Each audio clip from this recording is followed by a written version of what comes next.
Muling pinatunayan ng hari ng kapulisan ng Pro-5 ang malasakit at kahandaan sa paglingkod sa mamamayan matapos ang matagumpay na pagtulong ng RPSB Team Palanas ng Regional Mobile Force Battalion 5 sa isang emergency childbirth sa Ginubatan, Albay noong April 12, 2026. Ayon sa RPSB Team Palanas, nagsasagawa ng police assistance sa Barangay Hall bilang bahagi ng implementasyon ng Revitalized Police sa Barangay program nang makatanggap sila ng tawag hinggil sa isang buntis na si Julina, 24 anyos, residente ng Purokpor, Barangay Palanas, na kasalukuyan nakakaranas ng active labor.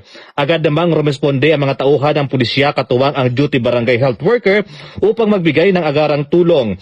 Dahil sa kritikal na sitwasyon, tumulong ang mga pulis sa mismong panganganak ng pasyente gamit ang kanilang kaalaman sa basic emergency response at sa gabay ng BHW. Matapos matiyak ang kaligtasan at maayos sa kondisyon ng ina at ng bagong silang na sanggol, agad na inasikaso ng team ang kanilang transportasyon patungo sa Mer's Birthing Home kung saan sila nabigyan ng karampatang atensyon medikal.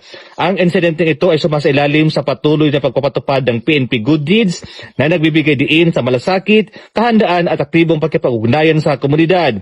Ipinapakita rin ito ang bisa ng Revitalized Police sa Barangay Program sa pagtugon sa mga agarang pangangailangan ng mamamayan, lalo na sa mga liblib na lugar.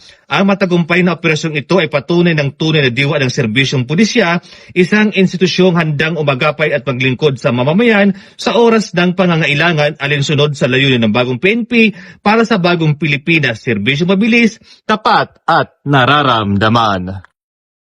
Mula dito sa Pro-5, ako po si Police Staff Sergeant Mark Polito P. Levendino Jr.